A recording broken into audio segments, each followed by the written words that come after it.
जय हिंद, वंदे मातरम। दोस्तों, आप सभी का आपके अपने YouTube चैनल में स्वागत है। दोस्तों, आज हम MP प्लस के लिए सामान्य ज्ञान के 50 महत्वपूर्ण प्रश्न पढ़ेंगे, जिसके अंतर्गत सभी विषय होंगे सामान्य ज्ञान GK के, और साथ ही साथ साइंस भी होगी, और उससे संबंधित जो भी क्वेश्चन बन सकते हैं उसको मैं समझाऊंगा।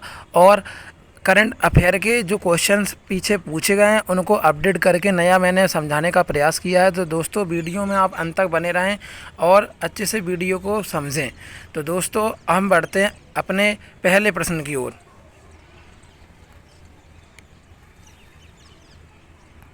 आ चुका है। तो कह रहा है कि काजीरंगा राष्ट्रीय उद्यान किस जानवर के लिए विख्यात है। तो हमने आपको पिछली वीडियो में बता के रखा है दोस्तों, राइनो के लिए बहुत फेमस है। तो ऑप्शन आपका चौथा बिल्कुल सही उत्तर हो जाएगा, गेंडा। गेंडा आपका 100% राइट आंसर हो जाएगा। काजीरंगा राष्ट्रीय उद्यान कहाँ पर है, आप कमेंट बॉक्स में इसका आंसर दें। अगले क्वेश्चन की ओर चलते हैं। 1948 में संविधान सभा ने भाषाई प्रांत आयोग की नियुक्त की, जिसका नेतृत्व इनके द्वारा किया गया था।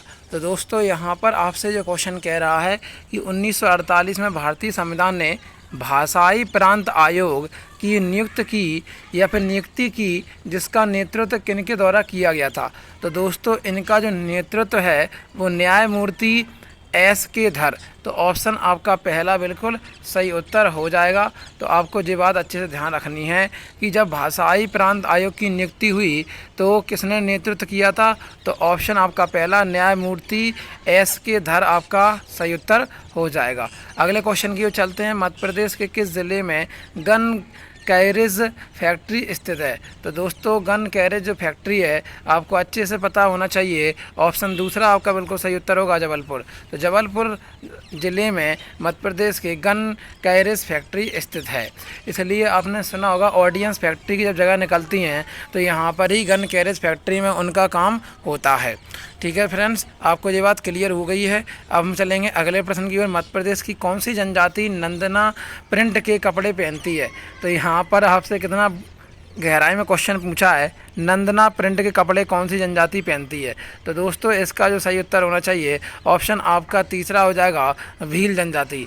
तो भील जनजाति जो है, ऑप्शन आपका तीसरा भील जनजाति बिल्कुल सही उत्तर है। भील जनजाति जो है वो नंदना प्रिंट के कपड़े पहनती है। नेक्स्ट क्वेश्चन आपका, मध्य प्रदेश के किस ज़िले में मार्च 2018 में 5वां नदी उत्सव मनाया गया था।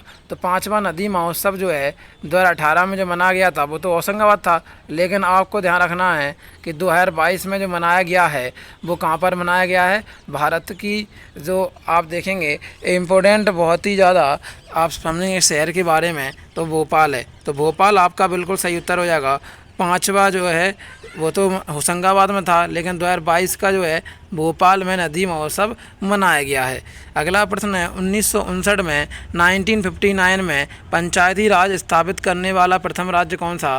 तो दोस्तों, 1959 पंचायती राज स्थापित करने वाला जो प्रथम राज्य था वो दोस्तों राजस्थान था। तो ऑप्शन आपका दूसरा बिल्कुल सही उत्तर हो जाएगा, Rajasthan. Clear friends. Next question, dash अवसर की पूर्व संध्या पर बच्चों को राष्ट्रीय बहादुर पुरस्कार से सम्मानित किया जाता है वार्षिक रूप से। तो दोस्तों, आपको पता होना चाहिए ऑप्शन आपका दूसरा रिपब्लिक डे। गणतंत्र दिवस पर पूर्व संध्या पर बच्चों को राष्ट्रीय बहादुर पुरस्कार से सम्मानित किया जाता है। क्लियर। अगला क्वेश्चन है, मध्य प्रदेश की राज्य मछली महाशीर डैश जीन से संबंधित है। तो दोस्तों, मध्य प्रदेश की राज्य मछली जो है महाशीर वो ऑप्शन चौथा जो है टोर जीन से संबंधित है। तो आपका चौथा विकल्प बिल्कुल सही उत्तर हो जाएगा। जो महाशीर राज्य की मछली है मध्य प्रदेश की वो टोर जीन से संबंधित है। अगला, प्रस्तावना में न्याय, सामाजिक, आर्थिक और राजनीतिक का आदर्श वाक्य इसमें से लिया गया है। तो दोस्तों, आपका जो सही उत्तर हो जाएगा दूसरा रशियन रेवोल्यूशन, रूसी क्रांति। तो रूसी क्रांति आपका बिल्कुल सही उत्तर हो जाएगा। अगला क्वेश्चन दोस्तों आपके सामने है, किस भारतीय राज्य में ओणम नामक त्यौहार को मनाया जाता है। तो दोस्तों, आप ध्यान रखना, केरल जो है भारत का दक्षिणतम राज्य है। तो दोस्तों, यहाँ पर केरल राज्य है। केरल राज्य में बहुत ज़्यादा आप देखेंगे केले होते हैं, केले के पेड़ मिलेंगे। जैसे ही आप ध्यान रखना, जैसे ही बारिश आती है तो क्या करते हैं, केले के पत्ते ओढ़ लेते हैं। तो केल से हो जाएगा केरला। ठीक है फ्रेंड्स। और ओढ़ना से हो जाएगा ओणम। तो केरल का जो फेमस त्यौहार है वो कौन सा है? ओणम है। तो केले के पत्ते ओढ़ लेते हैं तो केला मतलब केरल हो जाएगा, ओणम से आपका हो जाएगा ओणम नामक त्यौहार। आई हो आपको इजी आराम से याद हो गया होगा। दोस्तों कर्नाटक का यक्षगान है, गोवा का आपको पता होगा दक्कन की मंडी लगती है तो मांडी हो जाएगा, ठीक है। तमिलनाडु का भरतनाट्यम, ठीक है। और त्यौहार की बात करें तो तमिलनाडु का जो त्यौहार है, आप कमेंट बॉक्स में इसका आंसर देंगे, बहुत ही इजी है। तो आप इसका कमेंट बॉक्स में उत्तर देंगे कि तमिलनाडु का कौन सा प्रमुख त्यौहार है, ठीक है। तो मैंने आपको यहाँ पे एक क्वेश्चन पूछा है, ठीक है। अगला क्वेश्चन जो है वो आपको मैं समझाने जा रहा हूँ। 1994 में तिहाड़ जेल में सुधार लाने के लिए रेमन मैग्सेसे पुरस्कार से सम्मानित आईपीएस अधिकारी का नाम बताइए। तो 1994 में तिहाड़ जेल में सुधार लाने के लिए रेमन मैग्सेसे पुरस्कार, जैसे एशिया का नोबेल प्राइज़ कराया जाता है, उससे सम्मानित आईपीएस अधिकारी का जो नाम है वो नाम है किरण बेदी। पहली भारतीय महिला आईपीएस किरण बेदी। ये भी मैंने आपको एक एक्स्ट्रा फैक्ट बताया। तो ऑप्शन आपका पहला बिल्कुल सही उत्तर हो जाएगा। नेक्स्ट क्वेश्चन की ओर चलेंगे।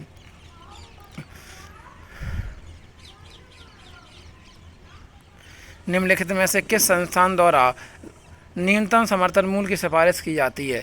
तो दोस्तों ये बहुत बार परीक्षा में रिपीट हो चुका है, आपको अच्छे से याद रखना है कि न्यूनतम समर्थन मूल्य की सिफारिश की जाती है तो दोस्तों कृषि लागत और कीमतों के लिए आयोग बनाया गया है। उसके लिए दोस्तों किसानों से न्यूनतम मतलब जो इतना भी सपोर्ट होना चाहिए, न्यूनतम समर्थन मूल्य की सिफारिश जो करता है वो कृषि लागत और कीमतों के लिए करता है। दोस्तों सरकार का यहाँ पर लक्ष्य होता है कि सरकार का जो लक्ष्य होता है दोस्तों, किसानों की फसल मार्केट की रेट से थोड़ा सा ज़्यादा ले, मतलब किसान परेशान ना हो बेचारे, इसलिए यहाँ पर न्यूनतम समर्थन मूल्य की बात की जाती है और बहुत ज़्यादा परीक्षा में भी आता है। दोस्तों मध्य प्रदेश में निम्नलिखित में से किस क्षेत्र में बॉक्साइट पाया जाता है? तो यहाँ पर जो आपसे क्वेश्चन पूछा है तो आपका जो सही उत्तर हो जाएगा किस क्षेत्र में आपको बॉक्साइट मिलने वाला है, तो आपका जो सही उत्तर हो जाएगा ऑप्शन आपका दूसरा कटनी। कटनी में बॉक्साइट पाया जाता है तो कटनी आपका ऑप्शन दूसरा बिल्कुल सही उत्तर हो जाएगा। निम्नलिखित में से कौन सी नदी अमरकंटक पठार से उद्गत नहीं होती है? तो दोस्तों मान लेते हैं जो अमरकंटक का पठार है, सोन नदी इधर की ओर चली जाती है, और बात करें नर्मदा नदी की, नर्मदा नदी इधर की ओर चली जाती है, और महानदी की बात करूं तो महानदी इस तरह से चली जाती है। तो आई हो आपको समझ में आया होगा कि यहाँ पर कौन कौन सी नदी किधर की ओर बह रही हैं।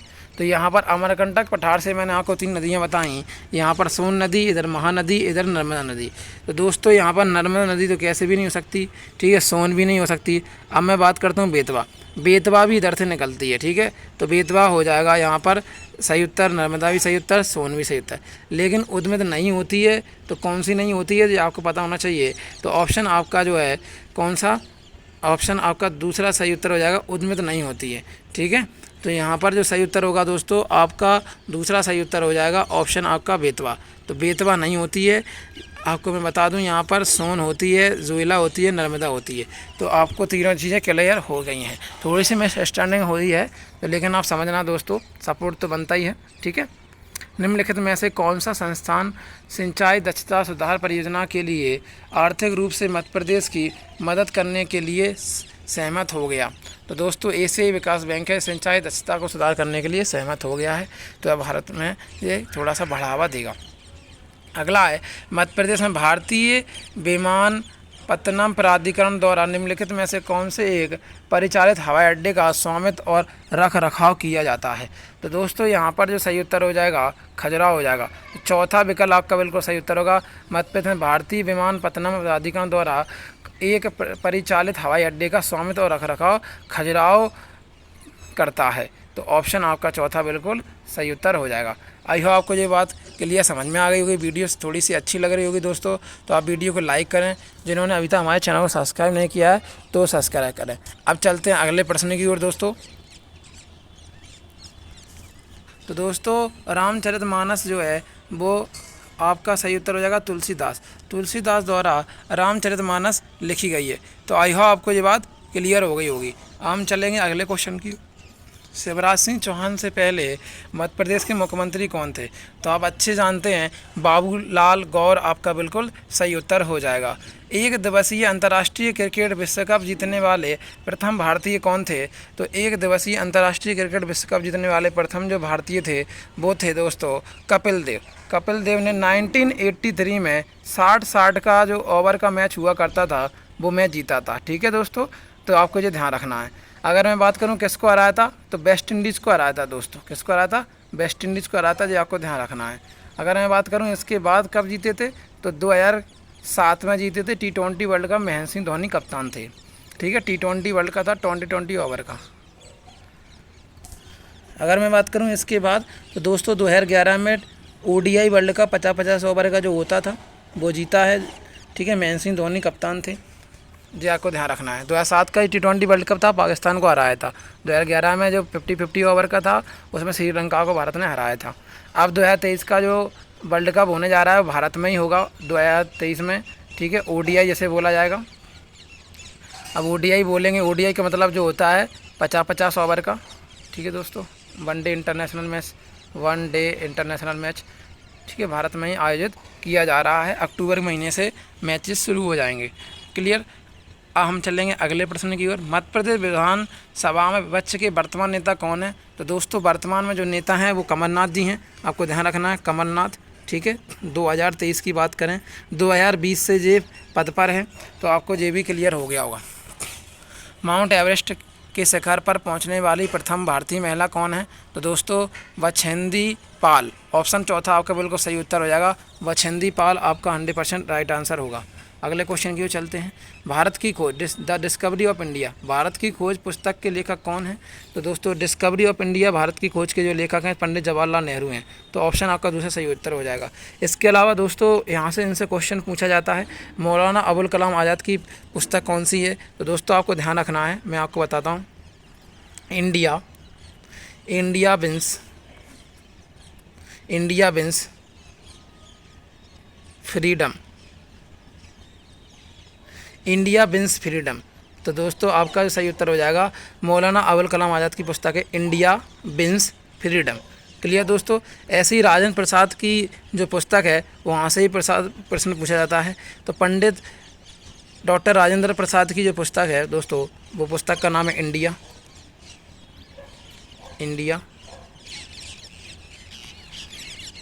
डिवाइडेड। राजेंद्र प्रसाद की पुस्तक है इंडिया डिवाइडेड। तो यहाँ से भी क्वेश्चन आता है। तो दोस्तों आपको इन पुस्तकों के नाम अच्छे से याद कर लेना है और नोट डाउन भी कर लेना, जैसे कि आपको इजी आराम से रिवीजन करने को भी मिल जाएगा। भारत के कौन से राज्य में अमरावती बांध स्थित है? तो दोस्तों जो अमरावती बांध है वो दोस्तों कहाँ पर है? ऑप्शन चौथा आपका तमिलनाडु बिल्कुल सही उत्तर हो जाएगा। अगला क्वेश्चन, मध्य प्रदेश किस जिले में डीजल लोकोमोटिव विनिर्माण सुविधा स्थित है? तो दोस्तों ऑप्शन आपका तीसरा सीहोर में डीजल लोकोमोटिव विनिर्माण सुविधा स्थित है। तो ऑप्शन तीसरा सीहोर बिल्कुल सही उत्तर हो जाएगा। अगला, सुंदर पिचाई किस वैश्विक प्रौद्योगिकी कंपनी के CEO हैं वर्तमान में? तो दोस्तों आप अच्छे जानते हैं गूगल के CEO कौन है? सुंदर पिचाई। ठीक है, अगले क्वेश्चन की ओर चलते हैं। मध्य प्रदेश में संजय गांधी ताप विद्युत संयंत्र कहाँ पर स्थित है? तो मध्य प्रदेश में संजय गांधी ताप विद्युत संयंत्र जो है दोस्तों वो कहाँ पर है? बिरसिंहपुर में है। तो ऑप्शन तीसरा आपका बिल्कुल सही उत्तर हो जाएगा। बाईचुंग भूटिया किस खेल से संबंधित हैं? तो दोस्तों बाईचुंग भूटिया जो है वो फुटबॉल खेल से संबंधित हैं। तो ऑप्शन आपका तीसरा फुटबॉल बिल्कुल सही उत्तर हो जाएगा। अगला क्वेश्चन, मध्य प्रदेश निम्नलिखित में से किस कृषि फसल का सबसे बड़ा उत्पादक है? तो दोस्तों मध्य प्रदेश जो है वो आप अच्छे जानते हैं दालों का, दलहन का। किसका दोस्तों? दलहन का। दलहन को ही दालें कहते हैं। और साथ साथ मैंने आपको बता दिया है पहले ही, वीडियो में आप पढ़ सकते हैं फसल और साथ ही साथ उत्पादन में भी जो भी हो सकते हैं मिनरल्स खनिज में मैंने बताया था कि सोयाबीन और साथ साथ दालों में मध्य प्रदेश अग्रणीय है। ठीक है, कृषि की बात करें, खनिज की बात करें तो खनिज में मैंने आपको बता के रखा है बहुत सारा। क्लियर दोस्तों। तो दोस्तों यहाँ पर बहुत ही बढ़िया तरीके से क्वेश्चन पूछा है। 2014 में दक्षिण राज्य के विभाजन से उत्पन्न एक नवीनतम भारतीय राज्य का नाम बताइए। तो दोस्तों आपको मैं बता दूँ कि आंध्र प्रदेश से अलग हुआ था AP, आंध्र प्रदेश से अलग हुआ था कब? 2 जून 2014 को। 2 जून 2014 को तेलंगाना राज्य अलग हुआ था। तो दोस्तों आपको ये क्लियर हो गया होगा। ठीक है, अब हम चलेंगे अगले प्रश्न की। मध्य प्रदेश में उन 2 शहरों के नाम बताइए जहां मेट्रो रेल परियोजना के लिए कार्यान्वयन योजना बनी है। तो दोस्तों मेट्रो जो है परियोजना, मेट्रो रेल परियोजना वो कहाँ कहाँ पर, तो भोपाल और इंदौर। तो दोस्तों आपका दूसरा जो सही उत्तर हो जाएगा, भोपाल और इंदौर में ऐसी योजना सोच रहे हैं। मध्य प्रदेश के उस राज्यपाल का नाम बताइए जो 1991 में कांग्रेस के शासन में केंद्रीय कृषि मंत्री थे। जैसे कि वित्त मंत्री की बात की जाए तो मनमोहन सिंह थे 1991 में, ठीक है दोस्तों। तो यहाँ पर पूछ रहा है कृषि मंत्री कौन थे, तो दोस्तों बलराम जाखड़ जी। तो ऑप्शन आपका दूसरा बलराम जाखड़ जी बिल्कुल सही उत्तर हो जाएगा, ठीक है दोस्तों। अगला क्वेश्चन दोस्तों, बुंदेलखंड क्षेत्र में निर्मित किए जाने के लिए योजनाबद्ध मध्य प्रदेश के 52वें और नवीनतम जिले का नाम बताइए। तो दोस्तों ऑप्शन आपका चौथा जो हो जाएगा, बुंदेलखंड क्षेत्र में निर्मित निवाड़ी है जो 52वां जिला बना है, ठीक है। अगर मैं बात करूं जनवरी 2023 तक या फिर दिसंबर 2022 तक। अगला क्वेश्चन जो है दोस्तों बहुत ही महत्वपूर्ण है। मध्य प्रदेश के कौन से मुख्यमंत्री सी राजगोपालाचारी के बाद भारत के तीसरे गृह मंत्री बने हैं। तो मध्य प्रदेश के कौन से मुख्यमंत्री हैं जो सी राजगोपालाचारी के बाद भारत के तीसरे गृह मंत्री बने हैं। तो दोस्तों आपका जो सही उत्तर होना चाहिए वो क्या होना चाहिए, तो आप हमें कमेंट बॉक्स में इसका आंसर बताएंगे, ठीक है, अगर आपको अच्छे से पता है तो, ठीक है। तो अगले क्वेश्चन की चलेंगे। प्रकाश वर्ष निम्न की माप है। तो प्रकाश वर्ष जो है दोस्तों, प्रकाश वर्ष जो है दोस्तों आपका सही उत्तर होगा अंतरिक्ष में दूरी की, डिस्टेंस इन स्पेस। ऑप्शन आपका दूसरा बिल्कुल सही उत्तर हो जाएगा। आई होप आपको वीडियो अच्छी लगी होगी। साथ ही साथ जो मैं आपको क्वेश्चन बताए उससे संबंधित जो एनालिसिस स्ट्रेटेजी की हो सकती है, साथ साथ जो भी टॉपिक था उससे संबंधित मैंने बताने का प्रयास किया है, ठीक है। तो आज की क्लास को दोस्तों हम यहीं तक रखते हैं। जय हिंद, वंदे मातरम। दोस्तों आपका प्यार हमारे लिए बहुत काम आ रहा है, इसी तरह से आप वीडियो का अंत तक देखा करो। जय हिंद।